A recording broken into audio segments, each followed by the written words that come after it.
사람들은 죽음이 인생의 마지막이라고 생각하는 사람들이 많습니다.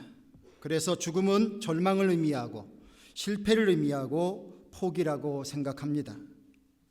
어떤 사람은 죽음 앞에 발버둥 치다가 끝내는 숙명처럼 죽음을 받아들이는 사람이 있습니다. 어떤 이들은 죽음이 인생의 문제와 갈등의 끝이라고도 생각을 합니다. 그래서 때로는 다른 사람을 죽이기도 하고 자기 스스로가 죽음을 택하기도 합니다. 여러분들은 어떻게 생각하십니까? 죽으면 정말로 모든 것이 끝나는 것입니까? 정말 모든 것이 다 끝난다고 생각을 하십니까? 우리 그리스도인들은 어떤 마음의 자세로 죽음에 관한 부분을 바라다 보아야 할까요?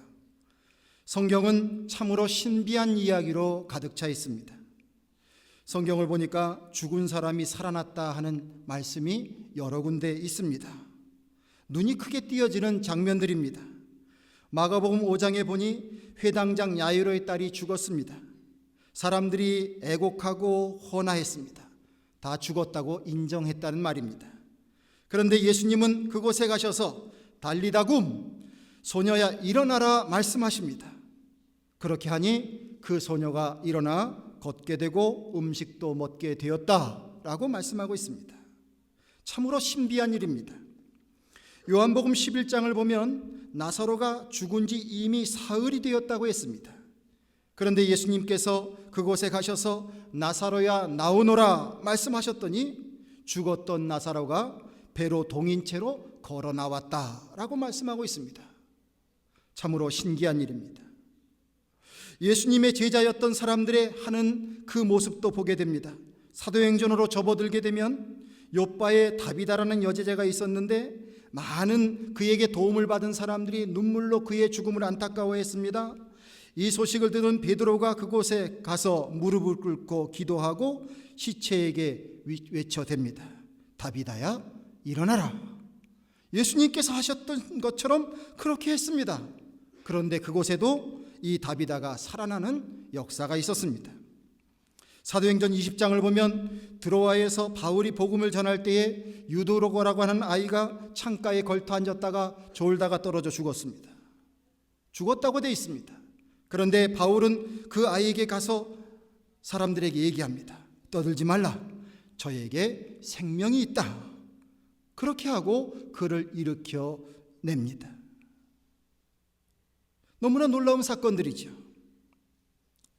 이 사건들을 통해서 성경은 우리들에게 죽음과도 같은 불가항력적인 일들, 우리 모두가 죽음이라고 하는 것을 불가항력적인 일이라고 생각하고 있는데 믿음이 있을 때에 그 믿음을 통해서 이런 죽음이 다시 회복되고 사람이 살아나는 역사가 믿음 안에 있게 되고 주님께서 그런 일을 하셨고 주의 능력을 가진 자들을 통해서 그런 일들이 일어나게 된다라고 말씀하고 있습니다.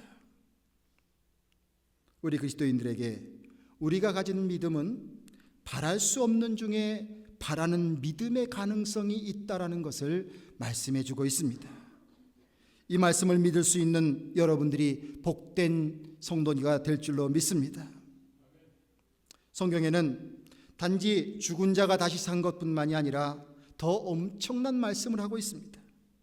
구약 성경에는 장차 메시아가 오실 것인데 그분이 고난을 받고 죽게 될 것이고 그리고 다시 부활할 것이다. 이런 말씀을 예언하고 있습니다. 사람들은 그 말을 전달하고 기억하고 있었지만 그러나 진정으로 그 뜻이 무엇인지 정확히 알지는 못했습니다.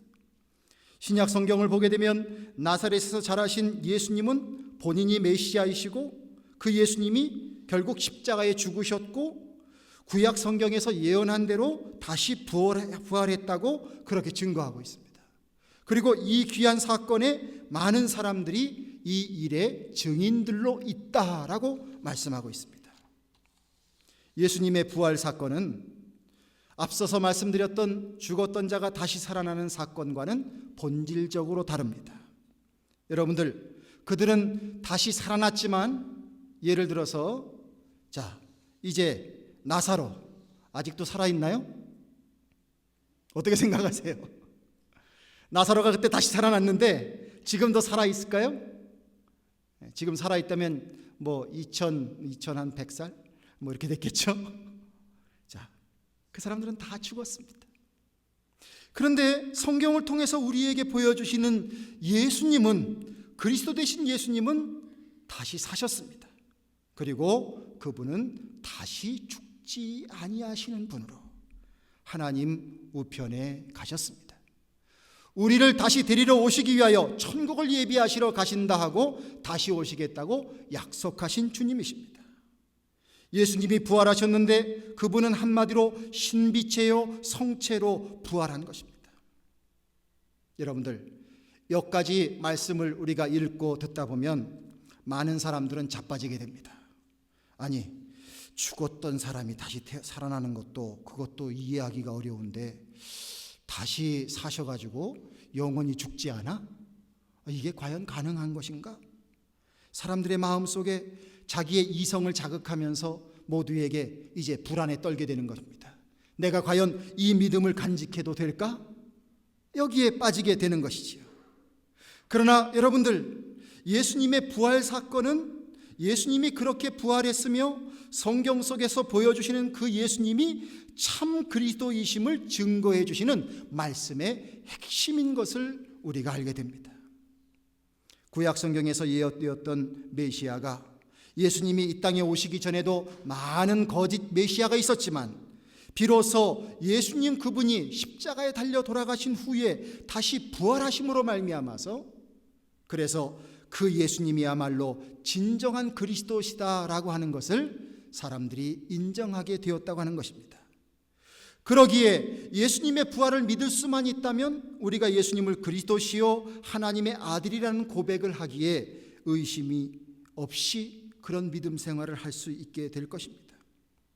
성경 속에는 의심하는 많은 사람들을 염려했던 탓인지 예수님 부활하신 것을 목격하고 증인이 된다고 하는 사람들을 열거해 놓고 있습니다. 예수님 베드로와 또한 10제자, 부활하신 주님을 결국 만났습니다.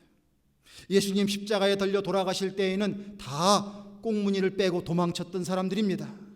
그런데 그 모든 사람들의 결과가 어떻게 됐는 줄 아십니까?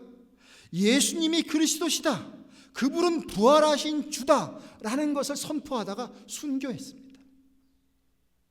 자, 여러분들 다 이성 좋아하시죠? 이성적으로 생각하는 거 좋아하시죠? 그러면 한번 생각해 봅시다. 자, 예수님이 그리스도 되시고 부활하실 주님이라는 것을 못 믿고 예수님 십자가에 달려 돌아가실 때 도망했던 사람들이에요. 자, 그러면 그들의 남은 생애도 어떻게 해야 됩니까? 내가 한때 미쳤었어, 이 생각을 하고서 예수님 옛자도 바라보지 말고 그리고 살았어야 될 것입니다. 멀리 멀리 도망가서 한때 자기가 그러한 히스토리를 갖고 있었다는 것을 감추며 살았어야 될 것입니다. 그런데 어떻게 됐습니까? 그들이 다시 모였습니다. 그리고 예수님의 제자임을 자처했습니다. 그리고 주님께서 가라 하시는 곳으로 갔습니다. 그리고 그들의 입술을 통하여 선포합니다. 예수님은 그리스도십니다. 그분은 사셨습니다. 자, 여러분들, 목에 칼이 들어온다고 생각해 보십시오. 거짓을 가지고 내 생명과 바꿀 사람이 있겠습니까? 거짓말을 하기 위해서 내 생명을 내어주는 사람이 있겠습니까?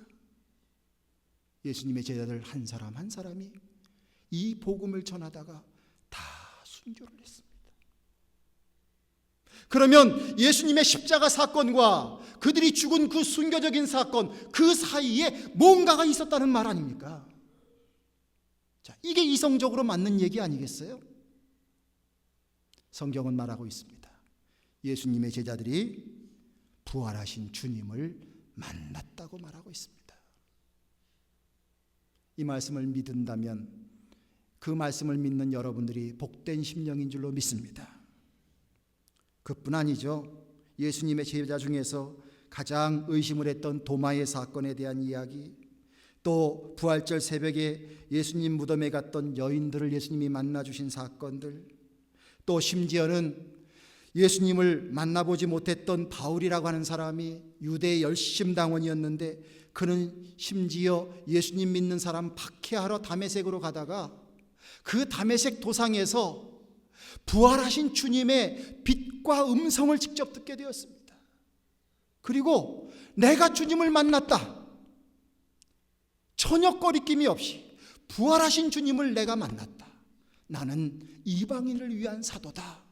이렇게 고백하면서 변절자라고 그를 죽이려고 했던 그 많은 위협 속에서 예수님이 그리스도 되심을 끝까지 증거하고, 심지어는 죄인의 누명을 두루쓰고 로마에까지 가서 그 감옥에 구류되어 살고 있으면서까지 죽기까지 주의 복음을 증거했다는 사실입니다. 이 정도 말씀 외에 더 우리를 설득할 어떤 말씀이 필요할까요? 여러분들, 우리들에게 어떤 말씀이 더 주어져야 우리가 믿음을 갖고 이것을 받아들일 수 있을까요? 그럼에도 불구하고 21세기를 살아가는 우리들은 주님을 내가 보지 못했다고 하는 그 생각 때문에 정말 그 말씀이 진실일까를 염려하고 있습니다. 그런데 우리에게 교훈을 주는 말씀이 있습니다. 히브리서 11장에 보면 믿음은 바라는 것들의 실상이요 보지 못하는 것들의 증거니 선진들이 이로써 증거를 얻었느니라. 요한복음 20장 29절을 보면 예수께서 가라사대 너는 나를 본고로 믿느냐 보지 못하고 믿는 자들은 복되도다 하시니라. 우리 인간이 가지고 있는 연약함과 그 속성을 아시고 주님께서 이런 보배와 같은 말씀을 해주셨습니다. 부활이라고 하는 사건은 인간이 가지고 있는 보편적인 이성을 초월하는 사건입니다. 그러기에 그 현장에 있지 않는 사람이라고 한다면 결국 우리에게 가장 완벽한 이해는 무엇이냐면 믿음으로써 이해되고, 믿음으로써 체험되고, 믿음으로써 확신되고, 믿음으로 설명되어야만 한다는 것입니다. 요즘 세상을 보십시오. 불과 몇 년 전에 했던 일들, 불과 얼마 전에 했던 일들, 이게 했다 안 했다, 했다 안 했다, 얼마나 했다 안 했다, 했다 안 했다 이야기를 합니까? 요즘 시대에 리코더가 없습니까? 컴퓨터가 없습니까? 뭐 CCTV가 없습니까? 증인의 증언해 줄 수 있는 사람이 얼마나 많습니까? 그럼에도 했다 안 했다, 했다 안 했다를 가지고 얼마나 이야기를 합니까? 어떻게 보면 우리에게 있어서 이것이 사실이다, 이것이 사실이 아니다는 우리 안에 있는 믿음의 영역이 가장 크게 작용한다는 사실입니다. 오늘 말씀의 내용을 보면 예수님께서 부활하셔서 고향으로 가고 있는 제자들을 만나셨습니다. 이 제자들은 예수님 죽으신 소식 때문에 이제 소망이 없는 거죠. 더 이상 제자 행세를 할 이유가 없는 것입니다. 그래서 모든 희망을 다 접고 자기의 과거로 돌아가고 있었습니다. 그런데 부활하신 주님께서 그들이 가는 그 길에 함께 동행하고 계십니다. 그런데 그들은 예수님을 예수님으로 알아보지 못했다고 했습니다. 여러분들, 이런 안타까울 때가 있습니까? 보기는 보아도 보질 못하는 거예요. 근데요, 이게 제자들이 무슨 아둔해서 이런 게 아닙니다. 여러분들, 전혀 기대를 하지 않으면 우리 눈에는 보아도 들어오질 않아요. 예수 그리스도에 대해서 그들이 예수님을 함께 만나고 말씀 듣고 예수님의 은혜 속에 살았지만 그들이 고백하는 예수님에 대한 이야기는 뭐였었냐면 그분은 말과 일에 능하신 선지자입니다. 예수님 얘기를 하면, 십자가에 달려 돌아가신 예수님 얘기를 하면 당장 그분은 하나님의 아들이십니다, 그분은 그리스도십니다, 이렇게 얘기해야 되는데 그분에 대해서 제3자처럼 이렇게 얘기하는 거죠. 아, 그분이요? 그분은 말도 잘하시고요, 아주 일도 잘하시는 선지자입니다. 자, 그들의 마음속에는 예수님에 대한 기대와 예수님에 대한 이해가 그 정도밖에는 열리지 않았어요. 그러기에 부활하신 예수님이 그들과 함께 있다고 할지라도 그들은 예수님을 알아보지 못하게 되었다는 것입니다.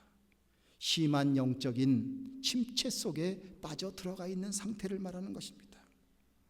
여러분, 대부분의 사람들은 자기의 관심사가 있는 것을 봅니다. 사람들이 자기 관심에 따라 행동하게 되어 있는 거예요. 배가 고플 때에는 독약도 먹을 것처럼 보입니다. 청산가리 먹은 그 재미있는 스토리가 있는데 궁금하시면 장로님께 여쭤보시면 좋겠습니다. 어저께 그 얘기 듣다가 제가 배꼽을 잡았습니다. 아니, 어떻게 청산가리가 먹을 것으로 보입니까? 배가 고파서 먹고 싶은 그 욕망이 있는 사람에게는 독약도 먹을 것으로 보인다니까요. 사약도 군침을 삼킨대요. 남이 먹고 있는 것을 보면. 그뿐만입니까? 두려움에 떨고 있을 때 밤에 썩은 나무 구루터기를 보게 되면 마치 귀신처럼 보이기도 하고 도적처럼 보이기도 합니다. 이게 다 무엇입니까? 내가 보고 싶은 속성대로 보는 겁니다. 말하고 싶은 대로 말하고 있는 것입니다. 듣고 싶은 대로 듣는 것입니다. 한마디로 믿고 싶은 대로 믿는 것입니다. 그러면서 우리는 뻑하면, 믿음 얘기하면 거기다가 이성을 들이댑니다. 이성적으로 이게 안 맞아요. 그러나 여러분들과 저는 도대체 얼마나 이성적인 사람이냐 말입니까?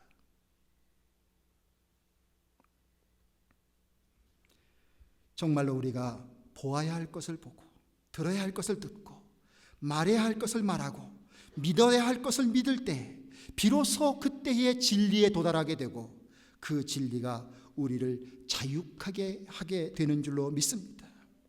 주님은 말씀하셨습니다. 내가 세상 끝날까지 너희와 함께 있으리라. 그리고 연약한 우리들을 보호해 주시기 위해서 성령을 보내주신다고 약속하셨습니다. 이 말씀이 진실이라면 주님의 놀라운, 주님의 부활의 역사하심, 부활의 약속하심은 우리 안에서 존재해야 합니다. 만약에 말씀에 집중하지 아니하고 엠마오로 가는 제자들처럼 내 나름대로의 생각만 한다면 주님이 옆에 계셔도 주님을 보지 못하고 살 것입니다. 주님 약속하신 대로 예수님을 주님으로 영접하는 자들의 마음속에는 이미 성령께서 내 안에 역사하시는 것입니다. 예수님이 내 안에 와 계시다는 말입니다. 성부, 성자, 성령 그분이 하나이신데 그분이 내 안에 이미 들어오셔서 나로 하여금 예수님이 나의 주님이시라고 고백하게 만들어 주시는 것입니다. 내가 똑똑해서 그렇게 하는 것이 아니에요. 그럼에도 불구하고 예수님이 어디 있냐? 난 예수님을 보지 못했다. 예수님 부활한 것이 사실일까?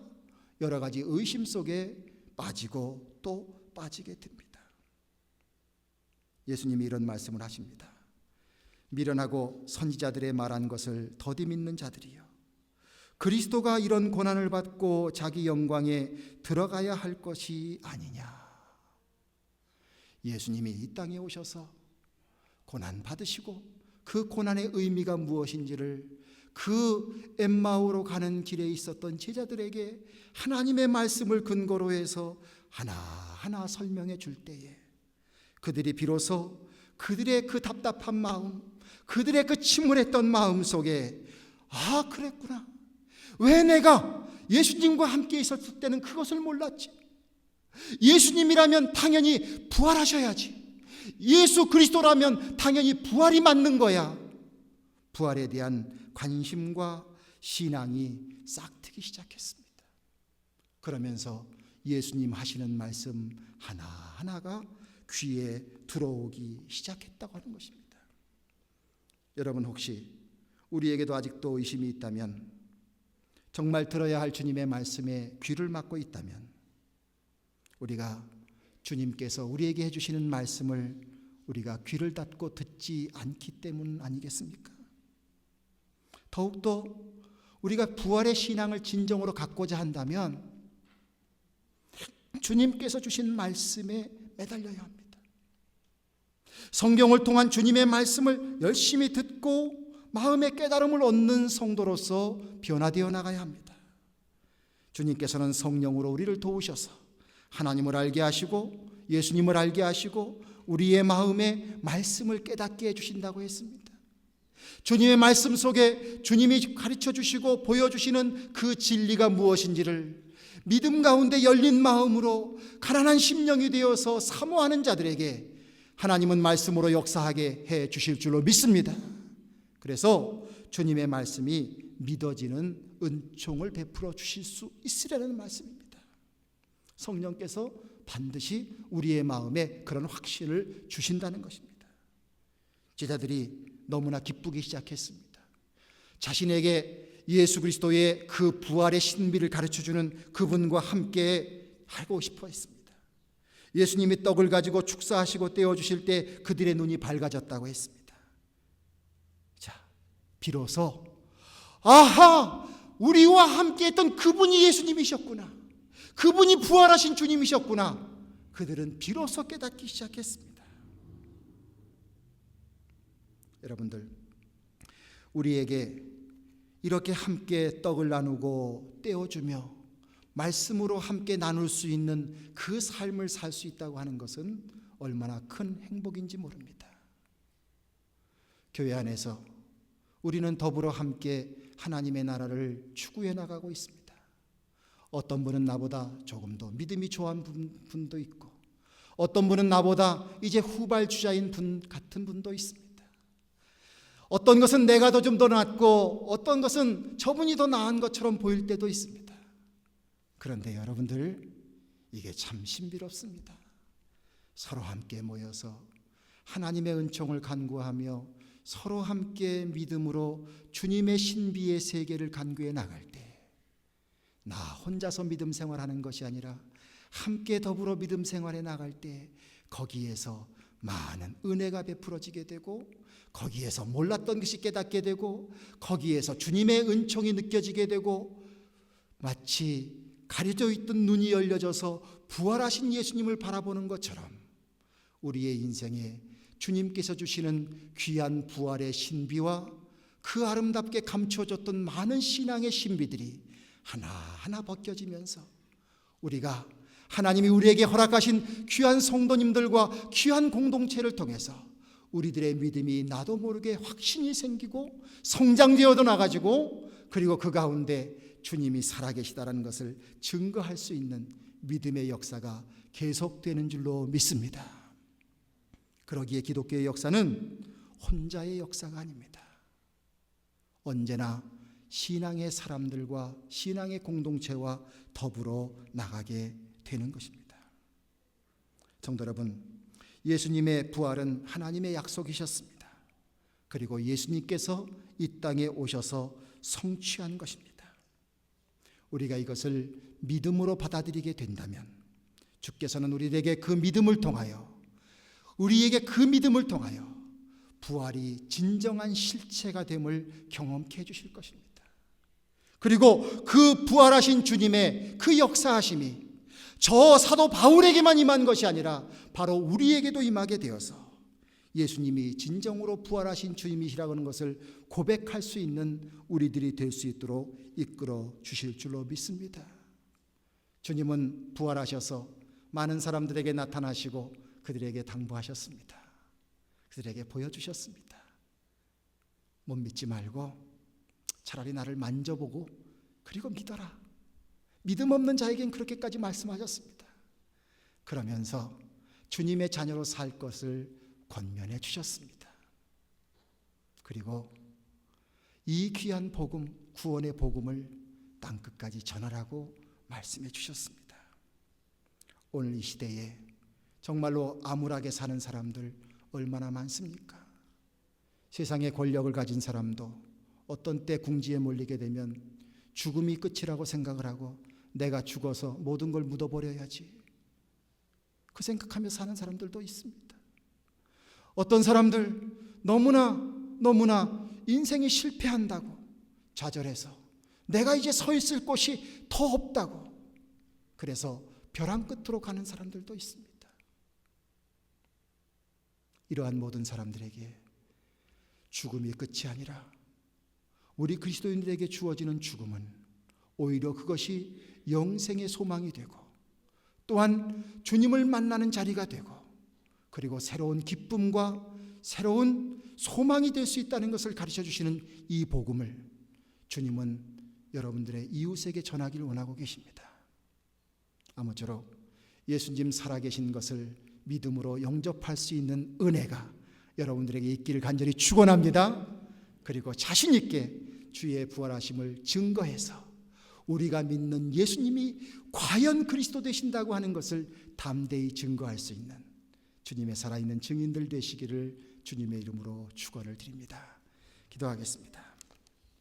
주님 감사합니다. 예수님의 부활을 믿고 그 부활 속에 담겨져 있는 하나님의 놀라운 신비한 사랑과 은총을 믿기에 저희들 오늘 이 자리에 나와서 주님의 부활을 기뻐했습니다. 아버지 하나님, 예수님은 부활의 첫 열매가 되신다고 말씀하셨습니다. 우리도 이 다음에 주님의 부활에 동참하는 귀한 생명들 됨을 기대할 때에 마음이 설레이고 또한 이 땅에서의 당하는 여러 가지 고통도 능히 감당하게 될 줄로 믿습니다. 주여 소망의 메시지를 주셨사오니 주여 믿음으로 아멘하게 하여 주시고 믿음을 통하여 바라는 것들의 실상이 되고 보지 못하는 것들의 증거가 될 수 있는 살아있는 믿음을 갖게 할 수 있도록 주님 우리들을 다 축복하시고 은혜 베풀어 주시옵소서. 우리 주 예수 그리스도의 이름을 받들어 간절히 소원하며 기도드리옵나이다. 아멘.